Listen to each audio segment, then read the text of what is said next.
اور ان کی بکریاں بدستور بہت کم دودھ دے رہی تھیں۔ غرض ہمارے گھر میں ہر طرف ہر چیز میں برکت نظر آنے لگی۔ دوسرے لوگ تعجب میں رہے۔ اس طرح 2 ماہ گزر گئے۔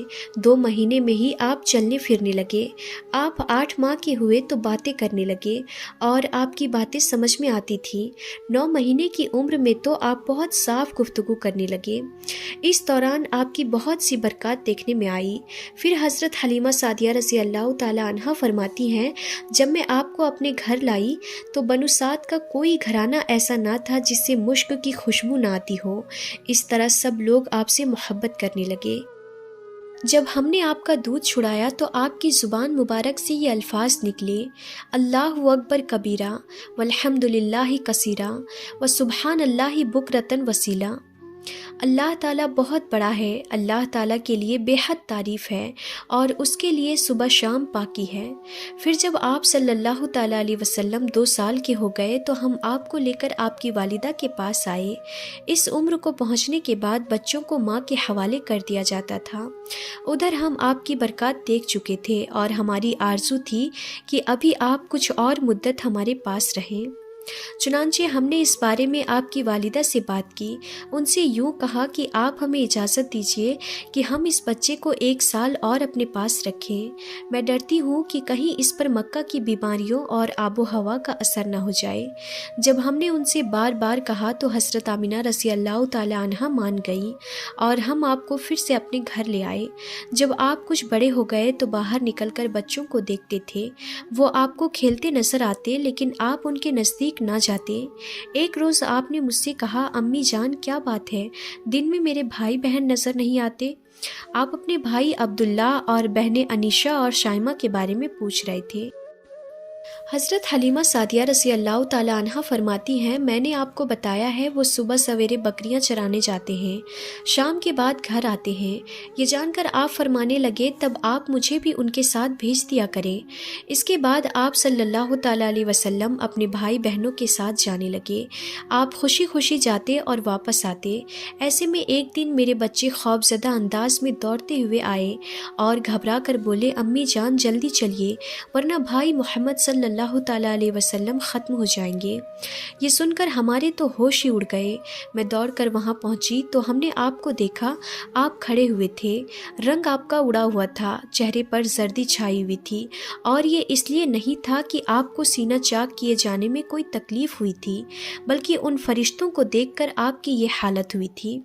حضرت حلیمہ سعدیہ رضی اللہ تعالی عنہا فرماتی ہیں، ہم نے آپ سے پوچھا کہ کیا ہوا تھا؟ آپ نے بتایا، میرے پاس 2 آدمی آئے تھے، وہ سفید کپڑے پہنے ہوئے تھے، وہ دونوں حضرت جبرائیل علیہ السلام اور حضرت میکائیل علیہ السلام تھے۔ ان دونوں میں سے ایک نے کہا، کیا یہ وہی ہیں؟ دوسرے نے جواب دیا، ہاں یہ وہی ہیں۔ پھر وہ دونوں میرے قریب آئے، مجھے پکڑا اور مجھے لیٹا دیا۔ اس کے بعد انہوں نے میرا پیٹ چاک کیا اور اس میں سے کوئی چیز تلاش کرنے لگے۔ آخر انہیں وہ چیز مل گئی اور انہوں نے اسے باہر نکال کر پھینک دیا۔ میں نہیں جانتا وہ چیز کیا تھی۔ اس چیز کے بارے میں دوسری روایت میں یہ وضاحت ملتی ہے کہ وہ سیاہ رنگ کا ایک دانہ سا تھا۔ یہ انسان کے جسم میں شیطان کا گھر ہوتا ہے اور شیطان انسان کے بدن میں یہی سے اثر ڈالتا ہے۔ حضرت حلیمہ سعدیہ رضی اللہ تعالی عنہا فرماتی ہیں، پھر میں آپ کو گھر لے آئی اور اس وقت میرے شوہر عبداللہ بن حارث نے مجھ سے کہا کہ اے حلیمہ، مجھے ڈر ہے کہ کہیں اس بچے کو کوئی نقصان نہ پہنچ جائے، اسی لیے اسے اس کے گھر والوں کے پاس پہنچا دو۔ میں نے کہا ٹھیک ہے۔ پھر ہم آپ کو لے کر مکہ کی طرف روانہ ہوئے۔ جب میں مکہ کے بالائی علاقے میں پہنچی تو آپ اچانک غائب ہو گئے۔ میں تو حیران و پریشان ہو گئی۔ حضرت حلیمہ سعدیہ رضی اللہ تعالی عنہا فرماتی ہیں کہ میں پریشانی کی حالت میں مکہ پہنچی۔ آپ صلی اللہ تعالی علیہ وسلم کے دادا حضرت عبد المطلب کے پاس پہنچتے ہی میں نے کہا، میں آج رات محمد کو لے کر آ رہی تھی۔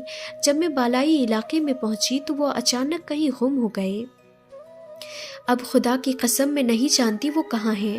حضرت عبد المطلب یہ سن کر فوراً کعبہ کے پاس کھڑے ہو گئے۔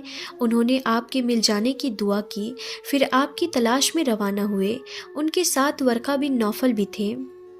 غرض دونوں تلاش کرتے کرتے تہامہ کی وادی میں پہنچے۔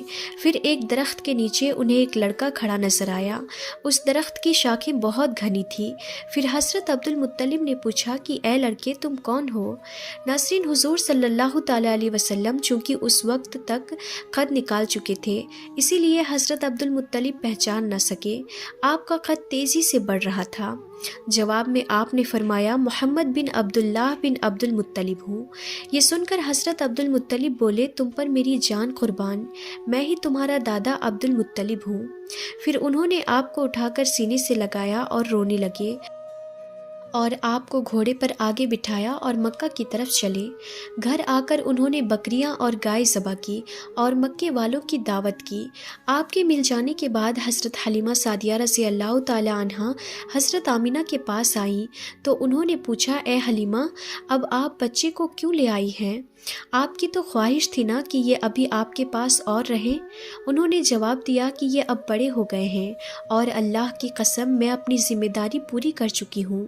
میں خوف محسوس کرتی ہوں کہ کہیں انہیں کوئی حادثہ نہ پیش آ جائے، لہٰذا انہیں آپ کے سپرد کرتی ہوں۔ حضرت آمینہ رضی اللہ تعالی عنہا کو یہ جواب سن کر حیرت ہوئی۔ پھر بولی اے حلیمہ مجھے سچ سچ بتاؤ ماجرا کیا ہے؟ تب انہوں نے سارا حال کہہ سنایا۔ حضرت حلیمہ سعدیہ رضی اللہ تعالی عنہا نے دراصل کئی عجیب و غریب واقعات دیکھے تھے۔ ان واقعات کی وجہ سے وہ بہت پریشان ہو گئی تھیں۔ پھر سینہ مبارک چاک کیے جانے والا واقعہ پیش آیا تو وہ آپ کو فوری طور پر واپس کرنے پر مجبور ہو گئی۔ حضرت حلیمہ رضی اللہ تعالی عنہا نے حضرت آمینہ رضی اللہ تعالی عنہا کو چند مزید واقعات بھی بتائی۔